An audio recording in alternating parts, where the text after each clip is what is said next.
과연 우리가 포고 듣고 우리가 이 안이 비설 수 있는 육식으로 포고 듣고 냄새 맡고 맛보고 하는 것이 어느 정도가 논리적이냐 이거를 먼저 알아야 될 것 같아요. 这位提问者就是提到，人从小的时候通过60，也就是我们的眼、耳、鼻、舌、身意来认识和构建这个有形的世界，就是直到成为一个有逻辑思维、有分别、有判断能力的成年人。但是呢，我们这边首先我们要想到的是，我们通过这个眼、耳、鼻、舌、身意，也就是我们的60来认知的。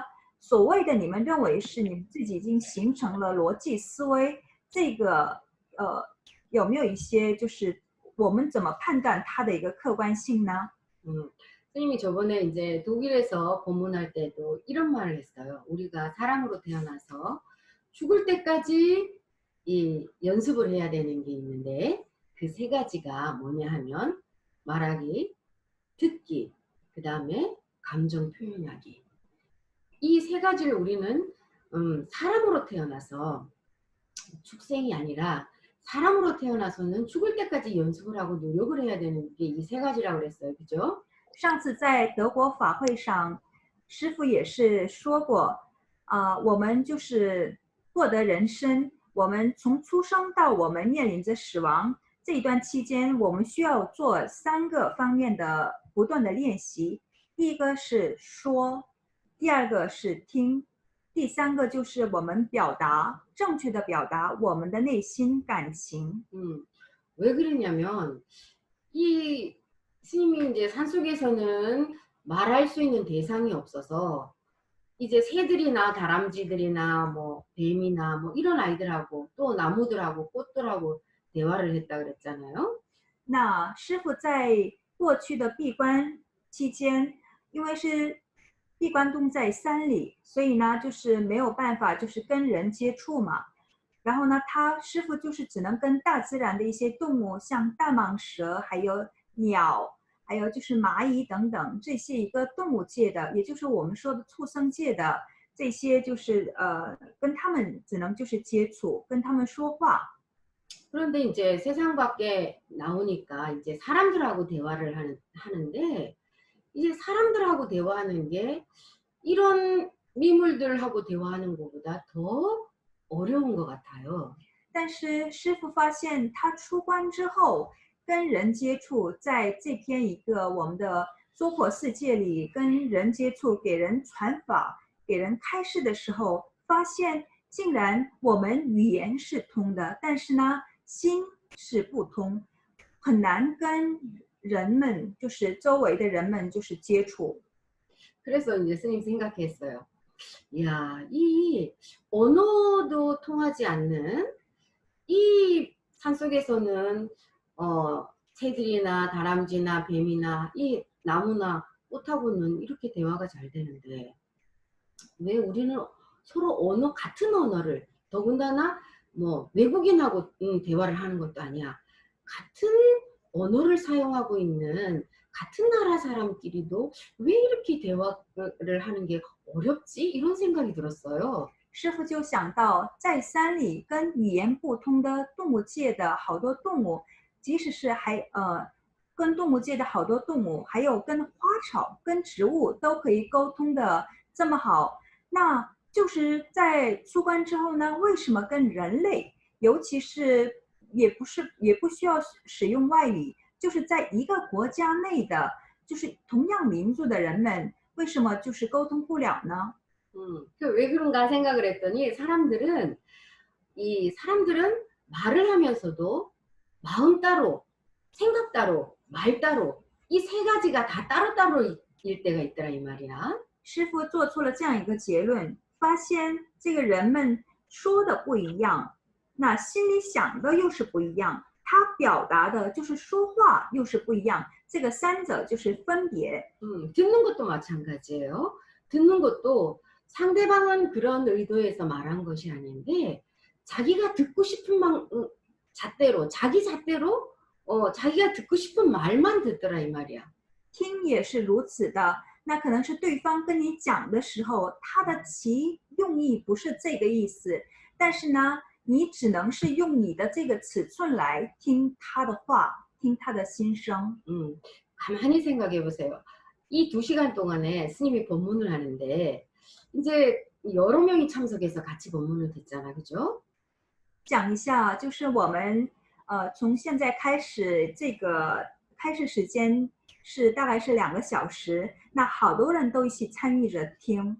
예를 들면 30명이 우리가 같이 다 들었다 그러면 이 들은 사람들마다 자기 마음속에 남은 내용은 다 따로따로일 것 같아요. 比如说，我们今天听开示的有30个人，那听完之后呢，30个人他们心中想到的，或者是他们所感受到的，每个人都不一样。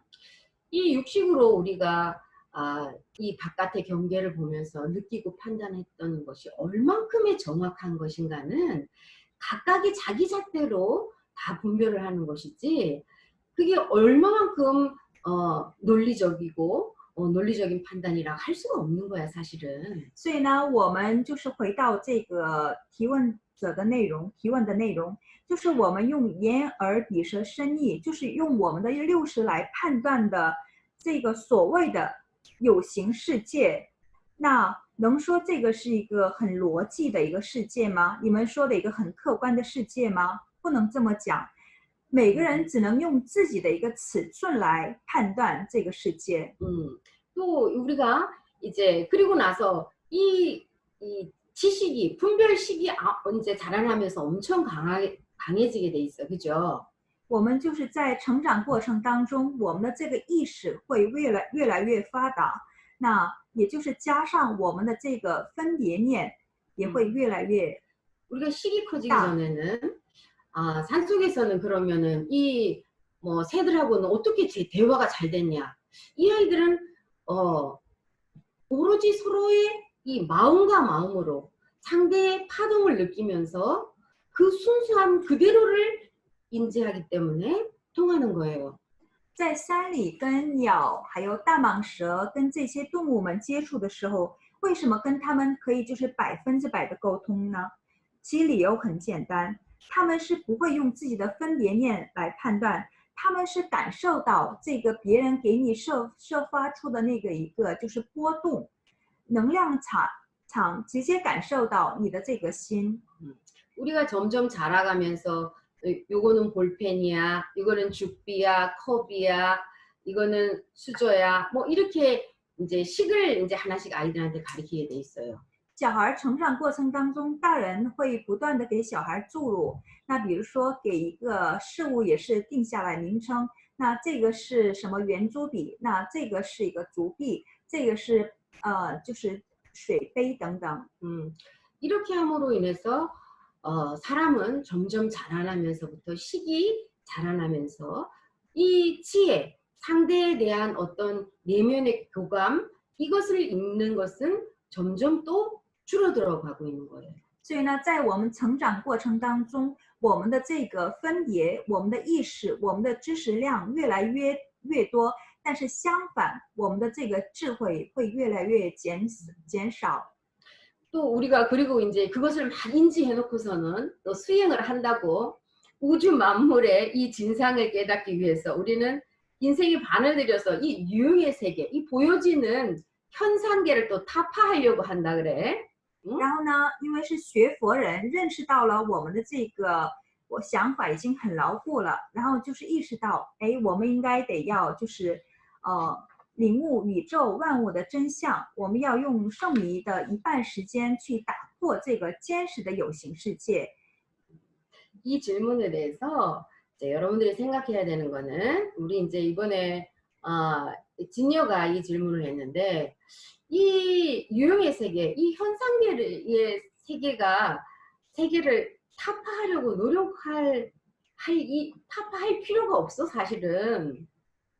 这位就是提问者说到要就是打破，就是意识到之后呢，要打破这个一个有形的世界。但是呢，其实我们不需要打破。 이 아이들한테 그러면 우리는 어떻게 이 세상을 살아가면서 앞으로 아이들한테 이 현상계가 사실은 진실sam이 아니다. 이것을 어떻게 가르쳐 줘야 되겠느냐. 이게 제일 중요한 이야기예요. 그죠? 那我们就是在家里教育小孩子的时候呢，我们怎么给小孩子就是教育这个问题呢？就是让他们就是在这个一个世界里，就是生活，但是呢，就是不让他们升起这样一个分别念，怎么给他的教育法才是最正确的呢？ 우리가 아이들한테도 보여지고 우리가 수행하는 것도 마찬가지예요. 이것은 아이들뿐만이 아니라 우리 모든 수행자들이 이거는 함께 오늘 선생님 본문을 듣고 또 노력해 나가야 되는 수행 방법이에요. 这不只是涉及到这个小孩的教育问题，就是我们涉及到每个人，每一个人，就是在家也好，出家也好，每个修行人都得要想到的，要思考的、深思的一个话题。 사람들이 살아가면서 상대의 다른 사람들의 소리만 들었을 때 이 사람이 이런 뜻에서 마음은 다른 마음을 가지고 있으면서 말은 다른 말을 할 수가 있어. 그죠? 那有的时候我们跟别人接触的时候，那可能他心里想的是不一样的，但是他可能表达出来的不是那个他心想的那个内容。 그러면은 여러분들은 소리에 속은 거야. 那这时候呢，你们往往会很容易被这个他的声音，他发出来的这个声音会所骗的。 우리가 능엄경에 부처님께서 말씀하시기를 뭐라고 말씀하셨냐? 佛陀在《楞严经》里讲过， 일체 이 현상계를 분별하되 능히 거울처럼 바르게 분별해라. 佛陀并没有就是不让我们就是不做分别，但是呢，我们做这个分别，我们要做这个分别，但是呢，要像照着镜子一样，就是把它就是源源不动的照出来。 분별하는 자체가 잘못된 것은 아닙니다. 分别本身不是有什么一些错误的，不是有什么一些问题的。 눈을 닫고 귀를 닫고 아무것도 보지 못하고 듣지 못하는 사람이 그러면 다 도를 이루는 거냐? 아니잖아, 그죠? 那就是我们看不到的，就是像就是有那个视力障碍的，也有那个听力障碍的这些人，都不是，他们是看不到的，他们是听不到的嘛。但是呢，不一定他们都全部就是成道的。 그러면 여러분들과 이 깨치니의 차이가 뭐냐? 이제 스님이 항상 이거 하는 말이에요. 那又得要讲到这个师父一贯的在给我们强调的这些，就是醒悟者和非醒悟者，他们的区别在于哪里？ 여러분들은 보고 듣고 이 육식으로 느끼고 판단한 그것을 가지고 바깥의 경계를 가지고 분별을 하는 것을 가지고 또 자기 감정을 일으키게 돼 있어요. 그죠? 我们就是一般人呢，我们就是用眼耳鼻舌身意这个60来我们看到的、听到的、闻到的，把这些内容我们就是做一个分别。那其中还加上我们的自己的一个感情的一个波动，会判断这个。 그리고 보여지는 이 물상에 대해서 듣는 소리에 대해서 육식으로 가지고 느끼고 판단하는 거에서 거기서 그냥 맞춰. 就是我们把这个就是判断这个就光停留在我们所看到的、听到的、闻到的，用60来你们就是感觉到的，你们就判断这个是这么一回事儿。 좋다, 싫다, 옳다, 그르다, 밉다, 곱다 이렇게 이제 분별을 해서 감정을 일으켜서 그냥 그것으로 마치지 자기 내면을 들여다보지를 않습니다. 就是我们看到一件事情也好，遇到一个人，会做一个判断，好与坏，是与非，漂亮与丑等等，我们会用这个二元对立的概念，把它就是要做一个判断，然后呢，从中就是加上自己的感情，那比如说好，那我这边就是高兴，那我自己判断这个是不好的，我这边就是生气，会把自己的一个感情的一些波动，就是掺杂在里边。 그러면은 이제 지혜로운 자들은 어떻게 하냐? 那智者他们会如何呢？ 일체 육식으로 인해서 그러니까 육근, 이 눈, 귀, 코 이 육식이 육군 6가지 문이라고 스님이 저번에 얘기를 했죠, 그죠? 那上次师父也是说到，我们说的这个6根，其实就是通往那个我们内心的一个六个门，六门和六根是相通的。 이 육군을 돌이켜서 내가 깨달음으로 들어가는 눈으로 삼아야 되는 건데 여러분들은 그것을 하지 못하고 있다는 얘기지. 那真正的一个开悟者，真正的一个修行人，要是我们是要把这个就是用六根来就是判断的，就是分别的所有这些内容，要通往这个六门里，把它用这个来就是观我们的内心内观。 본 것을 가지고 다시 내면에 내 마음을 관할 수가 있어야 되고 就是用你们所看到的东西来观一下你们的内心。 들음으로 인해서 이 들은 것을 가지고 다시 내면을 관할 수가 있어야 돼요. 也是用你们所听到的，用这个来内观。 그렇다 그러면은 이게 훈습이 되다 보면은 상대의 말을 듣는 것이 아니라 상대의 마음을 관찰을 하려고 하게 돼 있습니다. 我们就是不断的做出这样一个训练，而且这个都成一个习惯的话呢，我们自然而然的会就是会看到这个人别人的一个就是心。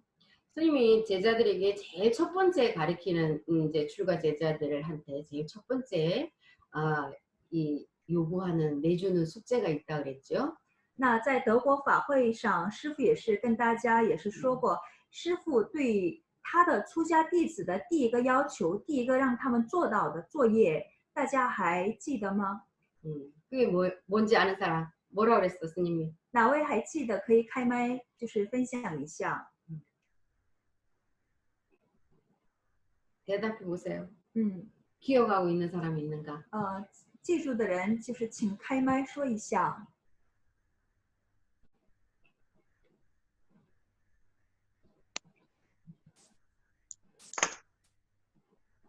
없습니까? 没有吗？师父好。记得师父开始是说，让出家的弟子们首先要去看透语言的不真实性，这样就不会被语言所骗。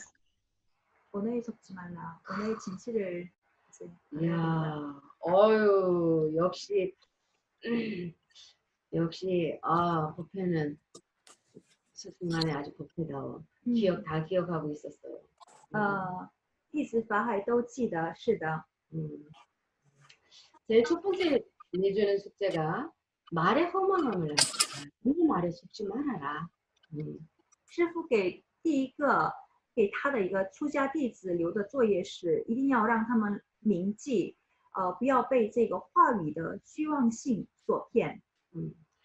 이 다른 사람이 나를 좋다고 하든 싫다고 하든 그것은 그 사람 마음이지 그 말에 내가 좋았다 싫었다 하는 마음이 일어난다면 가장 어리석은 사람이다. 别人说你好，说你坏，但是呢，因为是他的话语，你的这个心在这个跳动，你的心在这个波动的时候，那这个人是最愚蠢的人。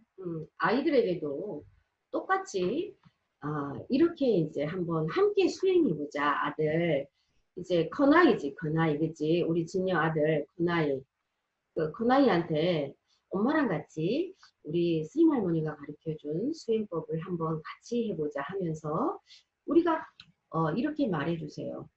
보는 것에 우리 아들이 본 것이 과연 보는 것을 내가 이 눈으로 보는 것이 다가 아니라는 것을 한번 알려주고 또 본 것을 가지고 다시 자기 마음을 관찰하는 연습을 하게 한번 해보세요.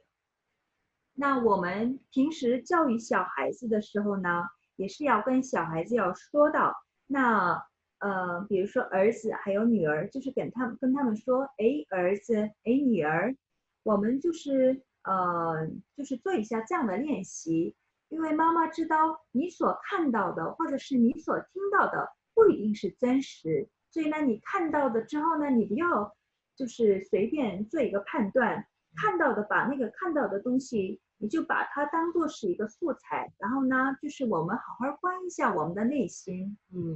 듣는 소리 또한 마찬가지입니다. 이 소리로 인해서 상대가 한 말을 사람들은 듣고서 판단을 하는데 이것은 너무 허망한 것이야.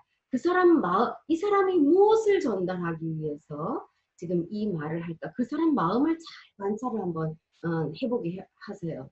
那听的声音也是如此的，你所听到的这个声音不一定是他的真心，那我们有必要要好好的观察一下他的内心到底想表达的是什么，要给孩子不断的就是给这样的一个教育。 스님이 이제 지금 처음 시간에 사람으로 태어나서 3가지 연습해야 될 게 있는데 첫 번째가 말하기, 그 다음에 두 번째가 듣기라고 했죠. 师父说过，就是我们作为一个人类，从出生到死亡，我们要做到的3件练习，一个是说，第二个是听，第三个是表达我们的内心。 경청의 첫 번째의 경청이라는 것은 우리가 뭘 기울이냐, 마음을 기울여서 듣는 것을 경청이라고 해요. 那我们说到这个听，那我们可以说是倾听嘛。那倾听什么呢？倾听用心去倾听别人的心声。 경청의 제일 첫 번째 연습은 남의 소리를 듣는 것이 아니라 바깥의 소리를 듣는 게 아니라 내가 하는 내 말을 내가 들으면서 말을 하라고 그랬지, 선생님이. 那我们这个倾听也需要练习。那倾听怎么练习呢？不是倾听，就是一开始的练习，不是倾听外界的声音，要先倾听我自己的声音，我自己说话。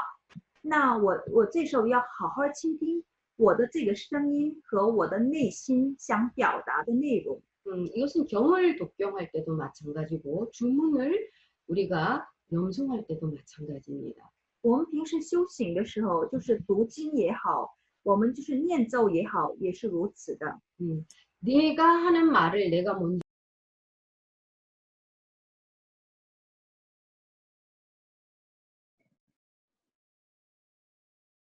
아주 내가 그 고도에 집중을 해서 귀를 기울일 수가 있게 돼 있어요.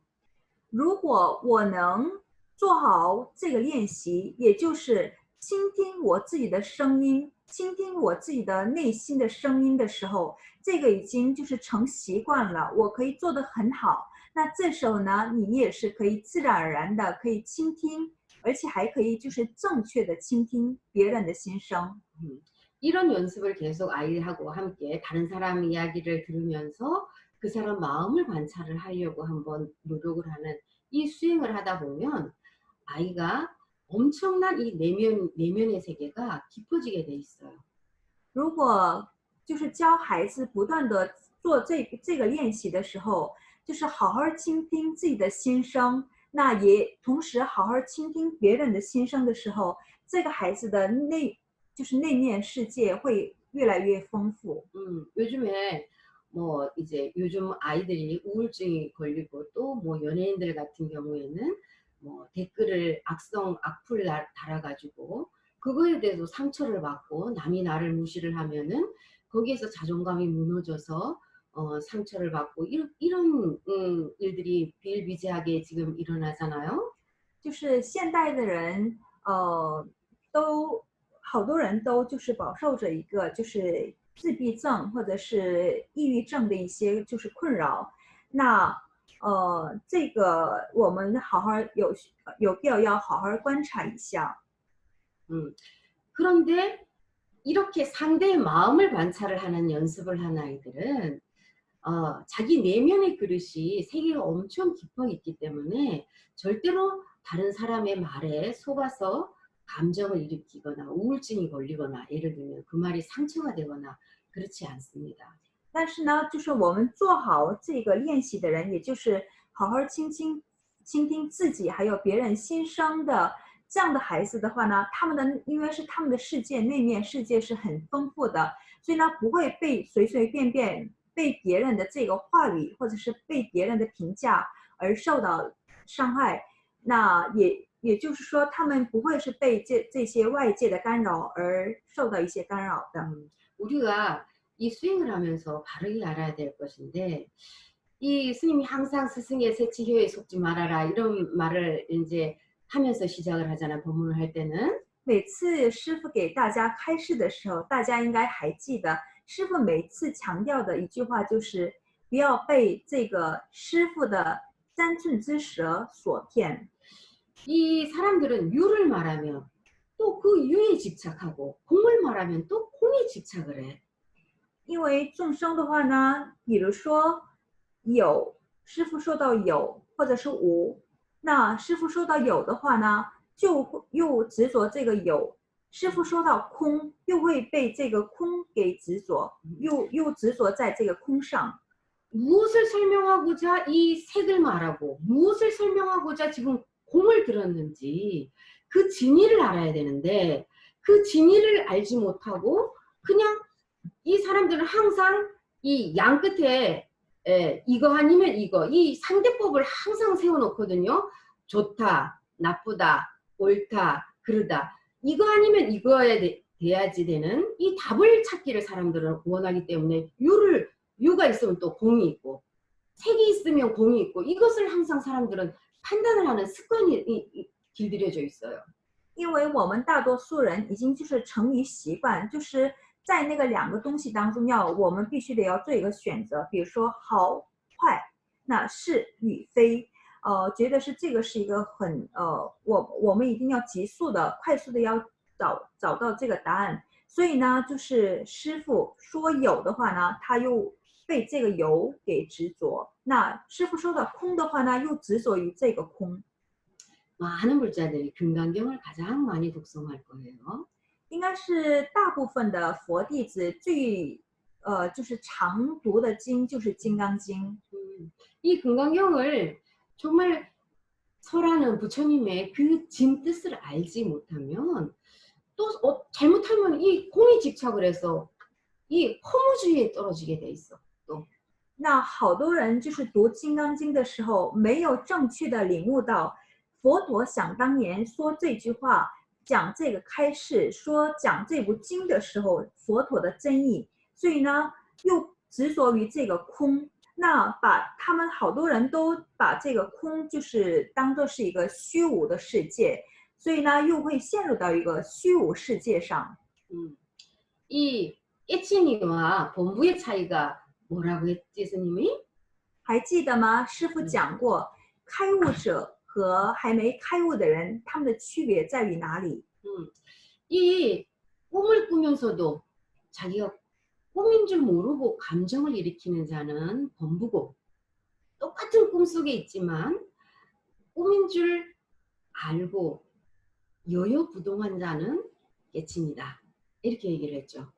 同样是在做梦，但是呢，凡夫就是不知道自己是在梦境里，所以呢，就是梦境里的一切，他都把它就是当做是一个现实存在的，所以呢，会做一个判断，做一个就是把自己的一个感情色彩会加进去。但是呢，开悟者不一样，开悟者是知道自己是在做梦的，所以呢，他的心会如如不动。 눈 밝은 자에게는 생사가 여러분들이 이 생사에서 벗어나려고 막 지금 노력하고 있잖아, 그죠? 那好多佛弟子修行是为了就是从这个生死的轮回当中摆脱出来。 깨친이는, 지혜로운 이는 이 생사와 또한 관계가 없어. 어디에 있든 마음이 부동한데, 뭐 지옥에 떨어지든 어디에 가든 부동한 상태라면 그야말로 이 생사가 무슨 장애가 되겠습니까? 那开悟者也就是智者的话呢，连这一块也都就是超越了，就是把它放到无论是地狱，把它放到哪里，知道这一切都是虚幻的，所以呢，把它放到哪里，它都是如如不动的。 사람들은 살아있는 건 생은 좋다 그러고 죽음은 또 싫어해. 이 양 끝에 항상 이 좋다 나쁘다 이게 놓여 있거든요. 好多人都是在就是心里的两侧都就是设立一个二元对立的概念，比如说生是好的，那死我面临着死亡是不好的。 그래서 불교의 어떤 용어를 아이들한테 설명을 하는데 이 어렵게 범소유상, 계시오망, 약견재상, 비상, 즉견열애라 그래서 금강경에 일체 현상계가 이 범소유상, 현상계가 이 진실상이 아닌 줄 알면 그야말로 물거품같이 이 참된 진실상이 아닌 줄 알면 즉견열애라 곧 열애를 볼 것이다 이렇게 말씀을 하셨거든요. 부처님께서. 那《金刚经》里也是讲到，凡所有相皆是虚妄。那佛陀也是在《金刚经》里讲到这些。 그럼 아이들한테 이거 설명하면 이게 지금 여러분들도 이게 뭔 뜻인지 지금 이 뜻의 진리를 알지 못하고 있는데 색과 공이 본래 둘이 아닌 것을 안다면 색 뿌리공 공부리색 색즉시공 공즉시색 이 둘하고 색과 공이 둘하는 이치를 안다면 굳이 현상계를 타파하려고 할 필요가 있을까요? 없을까요? 那即使好多修行人，也就是不知道这个其中说的这个佛陀的真意，他这个就是经里《金刚经》里所包括的内容的一个真意嘛。那我们就说色即是空，空即是色。其实呢，色和空是没有什么分别的。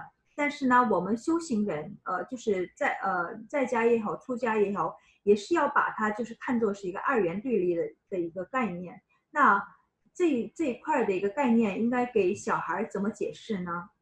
그러면은 아이들한테 어려운 말을 쓰는 게 아니라 일상생활 속에서 여러분들이 수행하면서 아이들과 함께 수행할 수 있는 것이에요. 이런 것들은. 자, 우리가 들은 것을 어떤 사람은 똑같은 말을 들었는데도 그 말에 상처가 돼서 이 상처를 받는 사람이 있고 또 어떤 사람은 아, 저 사람이 한 말이 진심이 아닐 거야.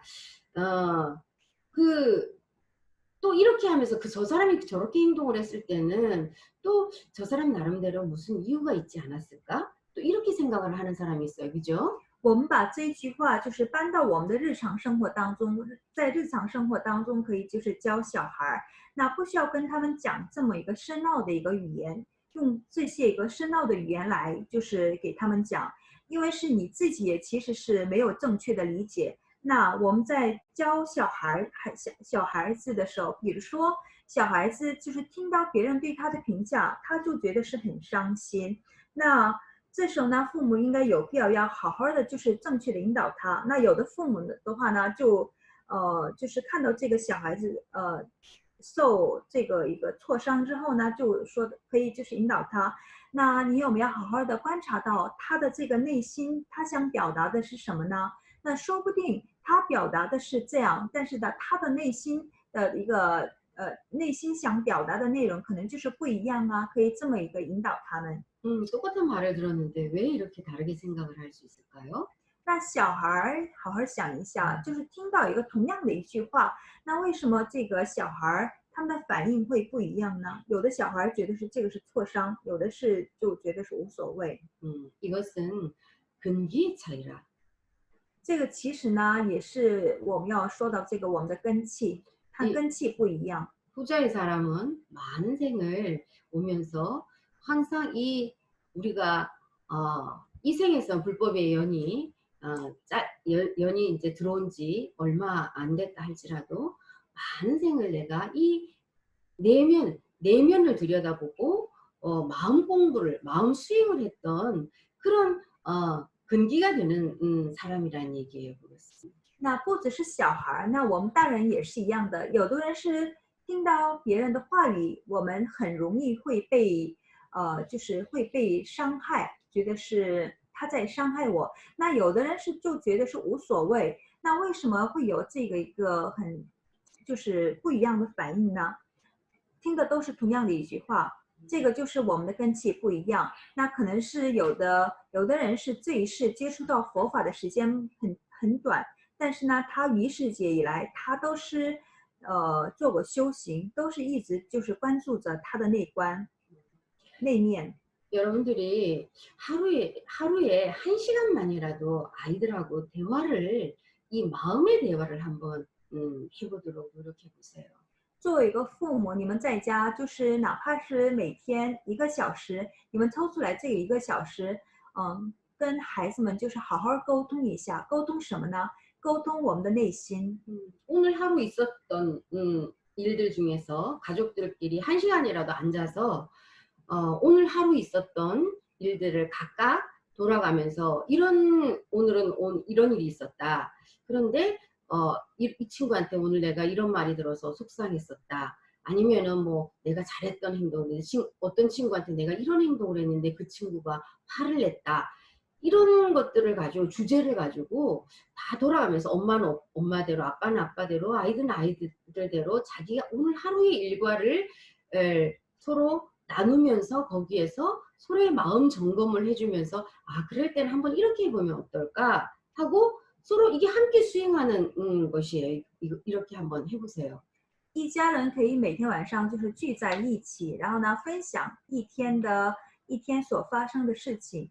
那比如说，今天发生了这样的事情，然后呢，我当时我的内心是什么样的？那爸爸也可以跟大家分享，那妈妈也可以跟就是家人一起分享，也让那个自然而然的让小孩也跟大家分享。那就是小孩或者是其他的一些家庭成员，他们有一些内心的一些波动的时候呢，可以互相给一下建议。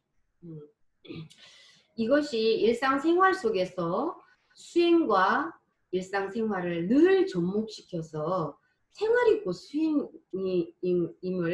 여러분들이 일상생활 속에서 항상 할 수 있는 수행이에요, 이것이. 这就是我们在日常生活当中可以做到的一个修行。那其实呢，在日常生活当中，我们就是可以做到一个充分的修行的。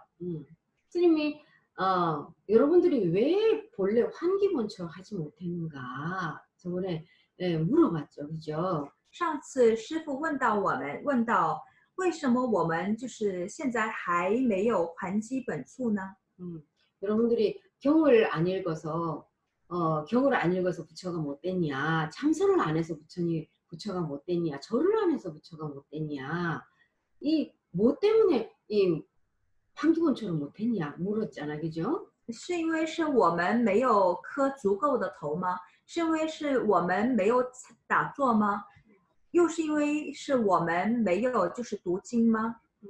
여러분들이 본래 부처가 왜 중생으로 떨어졌느냐 이 말이야. 不是的，那在佛教里，我们都说我们每个众生都是佛陀。那明明是个佛陀，那为什么会沦落到这个众生呢？ 그것은 마음이랄 것도 없는 이 마음 한 자락을 여러분들이 우리가 잘못 써가지고 본래 부처가 이 중생으로 지금 중생놀이를 하고 있다는 얘기예요. 因为是用错了心，没用到佛陀的心，所以呢，本来都是佛陀，但是呢，没有还基本处。 중생의 마음을 쓰면 중생이고 부처의 마음을 쓰면 부처라 그랬죠?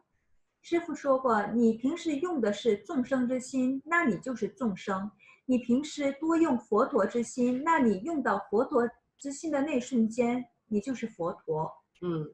중생의 마음에서는 중생의 행동밖에 나올 수가 없어요. 你用的是众生之心，那你的行动、你的行为也只能是做出一个众生的行为。 그러면은 부처의 마음에서는 부처의 행위 나오겠지, 그죠? 那自然而然，你用的是佛陀之心，那你做到的就是佛陀之行为。 우리는 이 육식을 가지고 깨달음으로 본래 환기본처, 본래 부처의 마음을 쓸 수 있는 본처할 수 있는 그 방편으로 삼아야 됩니다. 我们就是用60所就是看到的、听到的所有的这一切，我们把这一切都当作是一个我们的方便法，可以让我们就是还基本处的方便法，要好好的观一下自己的内心。 우리는 왜 이렇게 바쁘게 살까? 그랬어요. 那这边这位提问者还说到，我们这一生又在忙忙碌碌，忙些什么呢？ 여러분 자신들한테 한번 자문을 해보세요. 나는 왜 이렇게 허겁지겁 매일매일 이렇게 마음의 여유도 없이 이렇게 바쁘게 살아가고 있을까? 你们可以好好问一下你们自己，因为是我在忙什么，我在每天就是在这样团团转呢？그 원인이 뭔지 스스로가 한번 적어보세요. 大家可以就是在纸上写一下其原因、其理由。 적어서 스님한테로 보내세요. 뭐 때문에 이렇게 바쁘게 살아가고 있는지. 如果想更好的就是观一下自己的内观，观一下自己的内心，然后呢，也想找到我为什么每天团团转的这个答案，大家也可以就是整理一下，也可以发给师傅。 몸이 바쁠지라도 스님이 항상 하는 말이에요. 몸이 바쁠지라도 마음이 바빠서는 안 된다. 师傅一再的在强调，即使我们的这个身体，我们的身子，就是忙，但是呢，我们的内心是不能忙的，我们内心是不能就是动的。 스님 왜 잠시도 사찰에 있어도 잠시도 앉아있질 않아요. 师傅在寺院里也是如此的，师傅基本上都是在做些事情。 그러면은 하루에 잠도 한 2~3시간밖에 안 자면 뭘 하고 있냐? 엄청 바빠. 师傅在寺院里也是很忙很忙，每天也就睡2个多小时左右，其他的时间都是在做些事情。 여러분들보다 더 바빠요. 比你们更忙。 그런데 그럼 여러분들과 스님의 차이는 뭐냐? 那跟诸位弟子还有师傅我这边的差距是什么呢？ 여러분들은 몸이 바쁘면 마음까지 바빠지고 像你们的话呢，你们的身子累了，身子忙的时候呢，你们的心也一起开始忙起来。 자기 자신과의 대화를 할 수 있는 그런 여유를 갖지 않고 있다라는 얘기고. 所以呢，内心忙的时候呢，你们没有腾出一个空闲的时间，可以跟自己的内心对话。 스님은 몸은 바쁘지만 여러분들보다 더 바쁘지만 마음은 바쁘지 않아요. 但是像师傅的话呢，我这个身子一直在忙，但是呢，心不忙。 일을 하면 손이 움직이는 뿐이지 마음은 고요한 것이야. 做事情的时候，只是我的这个手在动而已，我的这个心一直是如如不动的。 매 순간 나와의 만남을 하고 있으니까 마음이 공허하지 않습니다. 因为我每一瞬间都是在跟自己就是在交流，所以呢，我没有感到一个内心的一个空虚感。 우리의 인생은 진짜로 의미가 있는 것일까요? 또 이렇게 물었어요. 这边又问到，我们的这个人生是否真的有意义呢？ 이거는 아주 의미가 있고 너무 소중한 것이에요. 我们的人生是有意义的。 이것을 우리가 금강경에서 이거 잘못 판단해서 공에 떨어져가지고 이 혈성계가 다 꿈인데 우리가 살아가는 게 정말 뭐 의미가 있는 것인가? 지금 이런 질문인데 우리의 삶은 우리가 살아가고 있는 이 인생은 정말 의미가 있는 것입니다. 어떻게 살아가느냐에 따라서 의미가 있는 것이에요. 我们的人生是十分有意义的，就看你怎么活。那好多学佛人就是读《金刚经》的时候，就会就是掉落这个空的又被这个空的这个概念就是执着这个空的概念，都觉得是那既然是一切都是一个如梦如幻的，一切都是一个梦境。 然后呢，就觉得是我们这个活着，难道会有什么意义呢？会陷入到这样的一个疑问。 여러분들이 만약에 이 현상계가 환이고 꿈이야. 그러면 이 환이고 꿈에 속아서 계속 중생놀이만 하고 있다면 의미가 없겠죠. 那比如说，你觉得这个我们的这个世界是一个我们都是在做一场梦。 那我们都是在这个虚幻的世界里度过，那就是光只是这么想的话呢，我们一直玩的就是一个众生的游戏。 이 환이요 꿈 같은 것이지만 이 꿈과 환을 통해서 다시 내면의 환기 본처할 수 있는 디딤돌로 승화시킬 수 있다면 이보다 더 수승한 의미 있는 인생이 어디 있겠습니까? 那怎么活才算是一个我们活这个我们就是活得精彩？怎么活才能说是我们的这个人生是有意义的呢？即使我们知道这个世界是如梦如幻的世界，但是呢，通过这个如梦如幻的世界，我们需要就是内观，然后呢，我们就是把它当做是一个可以还击本处的一个桥梁。 스님이 늘 똑같은 말을 해요. 금강경을 부처님께서 설하셨는데 왜 이렇게 이름일 뿐이고 다 환희요 물거품 같은 것이고 꿈이라고 하셨을까? 왜 이 말씀을 하셨을까? 부처님의 이 마음을 진의를 한번 들어가 보려고 여러분들이 노력하셔야지 언어에 부처님의 말에 속지 않습니다. 你们看《金刚经》的时候，要好好想一下，为什么佛陀在这个《金刚经》里说到这个世界是如梦如幻的呢？佛陀想表达的、想传达给众生的正确的，他的一个真意是什么呢？一定要想到这些。然后呢，对， 그래서 여러분들이 사람도 마찬가지고 경을 볼 때도 사람하고 대화를 할 때도 마찬가지고 또 스님의 법문을 들을 때도 마찬가지고 부처님께서 말씀하신 이 경을 볼 때도 마찬가지예요. 그 진의를 알려고 무엇을 설명하시고자 지금 이런 극적인 비유를 들었을까? 아니면 유를 들었을까? 아니면 공을 들었을까? 또 그래놓고는 색불이공 공불이색, 색즉시공 공즉시색이라고 또 말씀을 하셨어. 진의를 알지 못하는 사람은 항상 양 끝에서 여기에 휘둘렸다, 이 말에 휘둘렸다, 저 말에 휘둘렸다 이렇게 할 수밖에 없습니다. 我们跟别人交流的时候也是如此的，即使我们看经的时候也是如此的，就是现在听正觉法师开示的时候也是要如此的。我们不断的要想到，因为是想传达什么样的内容，正觉法师用的是这个比喻，那就是在《金刚经》里佛陀用的是这么一个很极端的，看似是很极端的这样一个就是用语呢。所以呢，我们是一定要试着把握，就是说话者、开示者佛陀他的真意。 바깥으로 보여지는 이 모든 경계에 여러분들이 마음을 빼앗겨서 흔들리지 말고 그 보여진 것들, 들린 것들, 맡은 것들, 감촉의 느낌을 같이 가진 것들, 맛본 것들 이 모든 것을 가지고 다시 안으로 되새김을 해서 내면을 관찰할 때에 여러분들이 진짜 이 깨달음이 날로 깊어갈 수 있을 것이에요. 修行人不要被外界的所有的一些现象，而就是被他们就是